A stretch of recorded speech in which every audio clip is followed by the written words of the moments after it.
কোটা সংস্কার আন্দোলনকে কেন্দ্র করে অশান্তিতে বাংলাদেশ। মৃতের সংখ্যা ইতিমধ্যেই 200 ছাড়িয়েছে।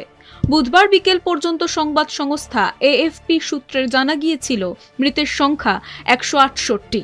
বৃহস্পতিবার সকালে প্রথম আলোয় প্রকাশিত হয় কোটা সংস্কার আন্দোলনকে কেন্দ্র করে বিক্ষোভ ও বিক্ষোভ পরবর্তী সংঘাতে অন্তত 201 জনের মৃত্যু হয়েছে।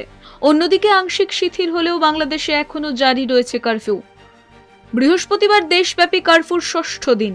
মঙ্গলবার পর্যন্ত 3 দিনের সাধারণ ছুটির পর তা আর নতুন করে বাড়ানো হয়নি। বুধবার থেকেই ঢাকা সহ 4 জেলায় 7 ঘন্টার জন্য কারফিউ শিথিল করা হয়েছে। 4 ঘন্টার জন্য খুলেছে অফিস কাছারি। বাণিজ্যিক ব্যাংকগুলিও সীমিত পরিসরে খোলা রাখার অনুমতি পেয়েছে। তবে শিক্ষা প্রতিষ্ঠানগুলি এখনই খুলছে না বলে বিবিসি বাংলাকে জানিয়েছেন বাংলাদেশের শিক্ষামন্ত্রী মহিবুল হাসান চৌধুরী। পরিস্থিতি আরও স্বাভাবিক ছন্দে ফেরার জন্য অপেক্ষা করতে চাইছে হাসিনার সরকার। তারপর পর্যায়ক্রমে খোলা হবে শিক্ষা প্রতিষ্ঠানগুলি।